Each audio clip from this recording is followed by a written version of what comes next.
Hi guys, I just tried to do a live video and my internet connection wasn't good enough. So here I am pre-recording in the good old-fashioned way so that you at least get to hear about the rescue that I promised to tell you about. So let me tell you, on last week we were contacted by a farmer. Now she had just had her first flock of free-range hens, and of course had come to that time where every single egg farm, whether organic free-range barn or caged, has to get rid of them. These hens are no longer required by the industry. They are surplus to requirements and they are slaughtered. It was actually really upsetting to me that we did this so calmly and gently, and as a team working together, really I was so impressed with how the team came together. And the farmer, who was hovering over us, still said, oh, I can see why people do it the other way, as in rip them up quickly, smash them in cages and take them to slaughter. She also referred to the hens as it constantly, which was so irritating, considering she said she cared for them. I mean, they're not objects, they're individuals, and we know that they're all girls because all the males are killed at the hatchery on day one, which is another thing that every single egg farm helps fund. So anyway, it was really worrying for us of how we were going to pull this rescue together, and we knew that if we didn't, the outcome for these hens would likely be that they would be killed, or if they were given away, it would be to places that would kill them or that would not be safe. So I pulled together a team of people. It's hard to get on a weekday morning, early morning, but managed to get a team, including myself, of 8 volunteers. We filled each car full of carriers and we went up to the Hunter Valley early on Wednesday morning. We got there for about 6:45, and when we got there, she said she would cordon it off. Hello, here's Rosemary saying hi. She said she would cordon it off, but actually the area was still the size of a back garden, and there was also the mobile coop, which was really gross inside. It was metal and there was no comfort, and it was, I imagine when there were hundreds of hens in there, it would be horribly crowded, and of course they could hide under there, so it was very hard for us to gather the hens. So we created a system using the carriers to kind of help the hens, guide them through to the carriers, and there we could try to pick them up without stressing them out too much. Now it was hard, and there is some stress involved because they don't know that we're trying to help them, but we tried to keep it as gentle as possible, so that we didn't cause any miners are making lots of noise there, any harm to the hens. And of course they've still been bred to lay an excessive number of eggs, so their bodies are experiencing that. They're going to be calcium depleted and tired out after 18 months, which is why they're no longer useful to the industry, because this is when the problems start coming up. Anyway, it was about that time that the farmer, got a bit upset with us, and she was like, oh, I think we should stop, you've killed one. And I said, well, how? Because we've been very gentle. We haven't, you're the one who's been going around grabbing at them. We've been very gently rounding them up. And I would be devastated if that happened, because one life lost is one too many. They're individuals. And yeah, so I said to Anna, one of our volunteers, can you go and get the dead hen and have a look at her? And she went to pick her up, and this poor darling hen was completely cold and stiff. She had been dead for at least a day. And I think that the farmer was a bit embarrassed about that, and she said, oh, it never happens. But when I accidentally opened a door thinking it was a door to the coop, and it was like to the office a little bit, there was a list of daily tasks, and one of them said, remove waste eggs and hens to disposal area.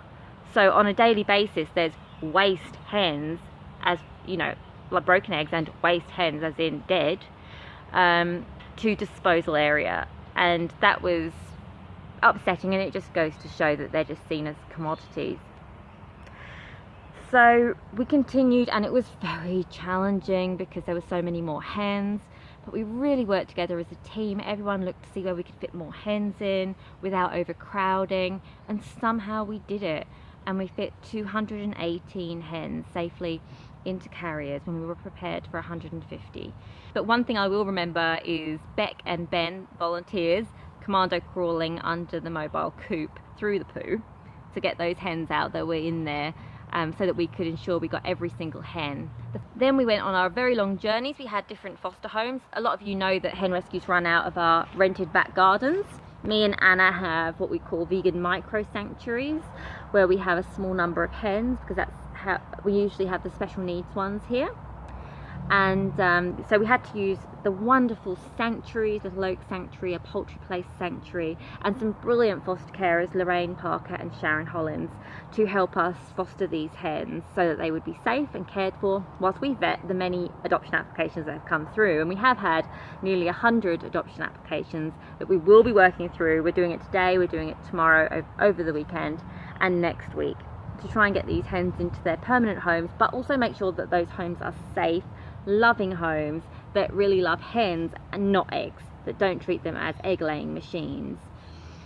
So the drive, we had 2 homes around the Hunter Valley, but most of the hens were rehomed towards ACT, so it was a massive drive.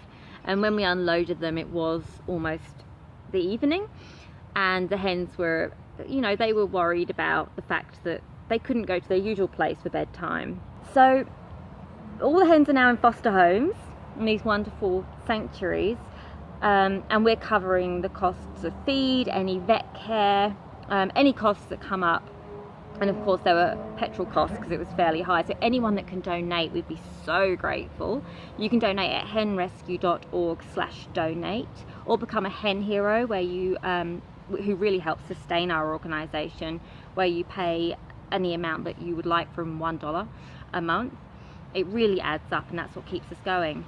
But now I'd like to introduce you to our little hen rescue ambassador of the last rescue, Juniper, who came back with us because she wasn't very well. So I'm going to take you down to her enclosure. She's on her own, so she doesn't get bothered by the others. She's just got back from the vets. So let me just turn this around and we can have a look. So this is our darling Juniper. She's struggling at the moment because as most people realise, chickens hate wearing things. They're a bit like cats in that they hate wearing coats. And in this case, Juniper hates wearing this bra that's been designed by the vet to support her crop.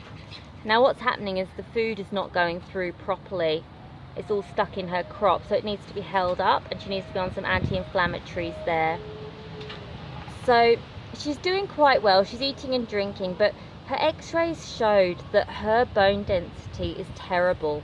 She's very low in calcium, and this is from her excess egg laying, and she's actually got an issue with her back.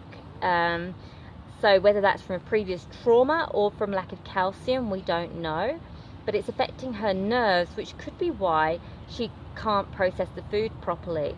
She's feeling a bit groggy because of the anaesthetic for the x-rays, but she was doing quite well, having a lovely dust bath. So hopefully she'll feel a bit better soon. She's so beautiful. She's very chatty. And I think when she's feeling a bit better, she's just going to have the most wonderful life. So that's our sweet Juniper. And out here, this is where we've got the other girls. Hello, Frida. Frida. Hi. New girls. Hello, darlings. So I'd like to thank everybody for their support for this big rescue, and for all the rescues that we do. With our battery hen rescues, our covert rescues, open rescues, and of course this latest one. We do still need homes, so if you would like to apply, please go to henrescue.org/adopt. If you would like to donate, henrescue.org/donate. You can follow us on Instagram, New South Wales Hen Rescue. And yeah, just if you've got any questions about the rescue, if you'd like to get in touch, please do leave a comment. We'd love to hear from you. Thanks so much for your support.